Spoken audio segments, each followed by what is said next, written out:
À 3h04, heure locale, le ciel au-dessus de l'ouest de Tran semblait figé dans un silence absolu. À 42 000 pieds d'altitude, le bombardier furtif B-2 Spirit, indicatif Phantom 21, progressait sans bruit vers sa cible, une installation stratégique de production de missiles.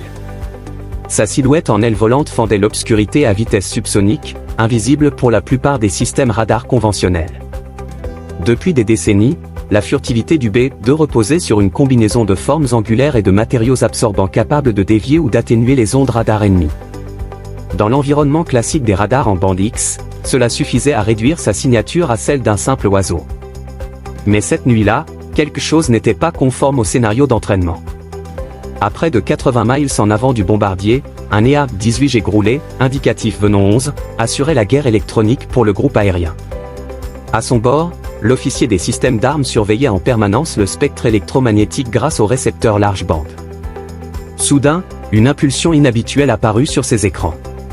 Elle ne correspondait à aucun profil standard, fréquence inattendue, bande inhabituelle, comportement atypique. Avant même que les systèmes automatiques n'aient fini de classifier la menace, ses mains étaient déjà en mouvement. L'instinct et l'expérience prenaient le relais. Quelques secondes plus tard, le diagnostic tombait, une émission en bande UHF, d'origine chinoise, correspondant au radar YLC-8B. Une plateforme conçue spécifiquement pour détecter les aéronefs furtifs. L'information fut transmise immédiatement à l'ensemble de la formation. Dans les cockpits, la tension monta d'un cran. Ce type de radar n'était pas censé être présent dans cette zone d'opération. Plus au nord, un F-22 Raptor, indicatif VIP1, évoluait en silence radio total, tous ses systèmes actifs désactivés pour préserver sa discrétion. Pourtant, son système passif ANFILR 94, composé de dizaines d'antennes réparties sur toute la cellule, capta lui aussi les émissions. Fonctionnant comme un réseau d'écoute extrêmement sensible, il permit de trianguler la source avec une précision remarquable. En quelques impulsions seulement, la position du radar ennemi fut estimée avec une marge d'erreur de quelques dizaines de mètres. Le constat était clair et préoccupant. Contrairement aux radars classiques, les systèmes UHF utilisent des longueurs d'onde beaucoup plus grandes, de l'ordre du mètre. À cette échelle, les principes de furtivité basés sur la déviation des ondes deviennent beaucoup moins efficaces. La structure même du B-2, optimisée pour disperser les ondes courtes, renvoyait désormais un écho exploitable. Sur les écrans ennemis, ce qui aurait dû apparaître comme un bruit insignifiant commençait à prendre la forme d'une trajectoire cohérente, une cible à haute altitude, vitesse constante, cap stable. Ce n'était pas une détection nette, mais c'était suffisant pour éveiller les soupçons. Le radar fonctionnait par impulsions brèves, entrecoupées de silence. Une stratégie délibérée pour éviter d'être localisé et détruit par des missiles anti-radiation.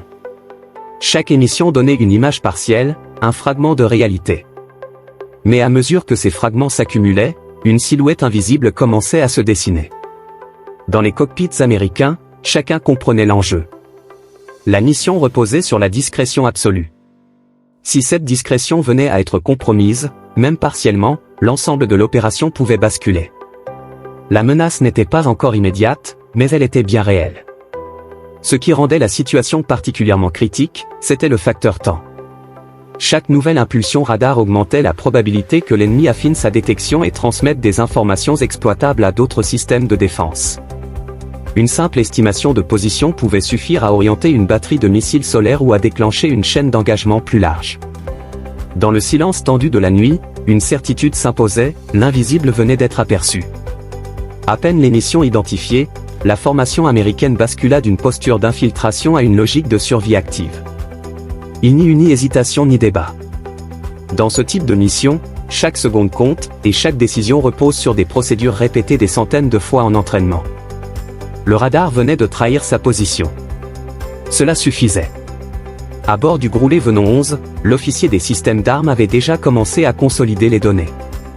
L'émission UHF, bien que brève, avait laissé une signature exploitable. Direction, fréquence, durée des impulsions, autant d'indices qui, combinés, permettaient d'identifier précisément le type de menace. Le système confirma rapidement ce que l'instinct avait anticipé, un radar de veille anti-furtivité. Une pièce rare, précieuse, et surtout prioritaire à neutraliser. Dans le même temps, le F-22 VIP1 poursuivait son travail silencieux.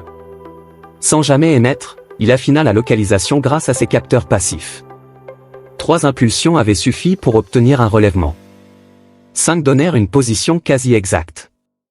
L'information fut transmise via liaison de données sécurisée, sans un mot à la radio. Une coordination invisible, instantanée, presque mécanique. En quelques secondes, la cible était fixée. Dans le cockpit du Groulet, la décision était déjà prise avant même d'être formulée. La menace remplissait tous les critères d'engagement. Distance compatible, identification positive, risque immédiat pour l'appareil protégé. L'autorisation de tir n'était pas attendue, elle était implicite dans la situation. Le pilote stabilisa l'appareil pendant que l'officier verrouillait les paramètres. Magnum. Le mot fut lâché, bref, sans emphase. Dans le jargon opérationnel, il signifiait une seule chose, missile anti-radar en vol. Sous l'aile, l'AGM-88G quitta son rail dans une poussée brutale. En une fraction de seconde, le moteur s'alluma, propulsant le missile à vitesse supersonique. Sa trajectoire initiale était déjà calculée, orientée vers la dernière position connue de la source radar. Contrairement aux générations précédentes, ce modèle n'avait pas besoin d'une émission continue pour guider sa course. Il mémorisait la position de la menace et poursuivait sa trajectoire même si celle-ci disparaissait. Et c'est exactement ce que l'opérateur ennemi tenta de faire. Au sol, les équipes du radar comprirent presque immédiatement qu'elles avaient été repérées. L'augmentation du bruit électromagnétique, les signes subtils d'une contre-mesure en approche, tout indiquait qu'un missile pouvait être en route. Leur seule chance était de couper l'émission. Disparaître avant l'impact. Briser le lien qui guidait l'arme. Mais la décision arriva trop tard. Dans le ciel, le missile n'avait plus besoin d'eux. Ils possédaient déjà leurs coordonnées. Chaque seconde réduisait la distance. Chaque calcul interne affinait la trajectoire. Le radar pouvait se taire, se cacher, devenir aveugle, cela ne changeait plus rien. À bord du Groulet, personne ne suivait visuellement le missile. Il n'y avait rien à voir. Tout se jouait sur les écrans, dans les chiffres, dans le compte à rebours silencieux. Impact estimé, moins d'1 minute. Pendant ce temps, Phantom 21 poursuivait sa route. Le bombardier n'avait pas dévié d'un seul degré. Sa mission restait inchangée, mais la situation, elle, avait évolué. La furtivité ne suffisait plus. Désormais, la survie dépendait de la capacité du groupe à neutraliser chaque menace avant qu'elle ne se transforme en engagement direct. Puis, sans avertissement, l'écran confirma ce que tous attendaient. Impact. À plusieurs dizaines de kilomètres de là, dans une zone isolée, le missile atteignit sa cible avec une précision implacable. L'explosion pulvérisa l'antenne et les systèmes associés. Pas un vol civil égaré. Les paramètres ne correspondaient à rien de banal. Trop haut, trop stable, trop rapide. Et surtout, dans une zone où personne n'était censé être. Il n'avait pas besoin de certitude absolue. Il lui fallait une probabilité suffisante. Autour de lui, l'équipage attendait. Chacun connaissait les règles sans avoir besoin de les rappeler. Une fois le radar activé, le compte à rebours commencerait. Quelques dizaines de secondes, peut-être 1 minute, avant qu'une riposte ne soit déclenchée. Une seule opportunité. Le commandant leva les yeux vers l'écran une dernière fois. 4 jours de patience pour quelques instants d'action. Il prit sa décision. Alimentation du radar, pleine puissance. Dans les secondes qui suivirent, le système s'éveilla. Les circuits montèrent en régime, les antennes s'orientèrent vers le secteur indiqué. Contrairement au radar précédent, celui-ci n'était pas conçu pour chercher, mais pour verrouiller. Un radar de conduite de tir. Précis, focalisé, dangereux. Dans le ciel, les capteurs américains réagirent immédiatement. L'émission était différente, plus étroite, plus concentrée. Un signal clair, sans ambiguïté, une batterie venait de s'illuminer. À bord du B-2 Phantom 21, l'alerte apparut instantanément sur les écrans. Un symbole rouge, net, accompagné d'un signal sonore aigu. Ce n'était plus une détection lointaine. C'était une menace directe. Le bombardier venait d'être pris pour cible. Le commandant de mission comprit aussitôt la situation. La destruction du premier radar n'avait pas neutralisé le réseau. Elle l'avait activé. Quelque part au sol, quelqu'un avait attendu ce moment précis. Quelqu'un prêt à échanger sa position contre une chance d'abattre l'appareil le plus protégé du ciel. Et maintenant, cette chance était en train de se concrétiser. Dans le cockpit, aucun mouvement brusque. Aucun signe de panique. Mais la tension était palpable. Les paramètres de mission continuaient de défiler, implacables. Temps jusqu'à la cible. Distance restante. Fenêtre de tir. Et désormais, une nouvelle variable.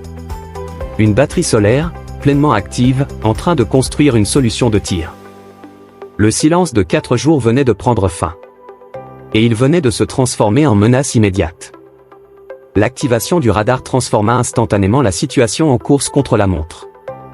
Ce n'était plus une infiltration, ni même une simple mission de suppression, c'était un duel direct entre détection, brouillage et destruction. Chaque système engagé fonctionnait à la limite de ses capacités, chaque équipage savait que les prochaines secondes décideraient de l'issue. À bord du Groulet Venon 11, la réaction fut immédiate. Le nouvel émetteur ne correspondait plus à la signature UHF précédente. Fréquences différentes, comportements différents, logiques différentes. Le système de guerre électronique devait s'adapter en temps réel. L'officier des systèmes d'armes bascula le brouilleur sur une nouvelle bande, recalibrant les paramètres pour accrocher le radar de conduite de tir. Ce n'était pas une opération instantanée. Identifier précisément la fréquence, générer un modèle de brouillage efficace, puis injecter suffisamment de puissance pour saturer le signal, chaque étape prenait quelques secondes. Et dans un engagement de ce type, quelques secondes peuvent suffire à tirer un missile. Sur les écrans du Groulet, la signature ennemie se précisait. Le radar balayait un secteur étroit, concentré sur une zone spécifique. Posée sur les commandes, elle maintenait un cap stable malgré la tension. À 42 000 pieds, la moindre correction pouvait perturber la solution de largage. Mais rester stable signifiait aussi rester prévisible pour le missile en approche. Le commandant de mission, lui, surveillait 2 éléments essentiels, la séquence d'armement des bombes et la distance estimée du missile. Les chiffres défilaient, froids, précis, implacables. 30 secondes. Les 16 bombes guidées étaient prêtes. Chaque coordonnée avait été validée. Chaque cible assignée. L'objectif au sol n'était plus qu'à quelques minutes de destruction. Mais avant cela, il fallait survivre. Ouverture des soutes dans 10 secondes. C'était le moment le plus vulnérable de toute la mission. Jusqu'ici, le bombardier avait conservé une signature radar extrêmement faible. Mais l'ouverture des soutes changeait tout. Les surfaces internes, les angles droits, les structures mécaniques exposées transformaient brièvement l'appareil en réflecteur rêve-lueur dans le ciel nocturne, loin derrière le bombardier. Menace neutralisée. À bord de Phantom 21, aucun cri de victoire. Juste une confirmation silencieuse. Le danger immédiat était passé, mais la mission n'était pas encore terminée. Quelques instants plus tard, au sol, les premières explosions frappèrent la cible. Les bâtiments industriels, conçus pour la production, ne purent résister à l'impact direct des bombes guidées. Les structures s'effondrèrent, les équipements furent détruits, les installations rendues inutilisables en quelques secondes. Chaque frappe avait été calculée pour maximiser l'effet. En altitude, le bombardier poursuivit sa trajectoire, s'éloignant de la zone sans accélération ni manœuvre inutile. La discrétion restait la meilleure protection. Derrière lui, le ciel retrouva progressivement son calme. La séquence complète détection, réaction, engagement, frappe s'était déroulée en quelques minutes seulement. Une succession d'événements où la technologie, l'entraînement et la prise de décision humaine s'étaient combinés pour produire un résultat précis. Le radar avait vu quelque chose. La défense avait tenté une réponse. Mais au final, la mission avait été menée à son terme. Et dans ce type d'opération, c'est la seule conclusion qui compte.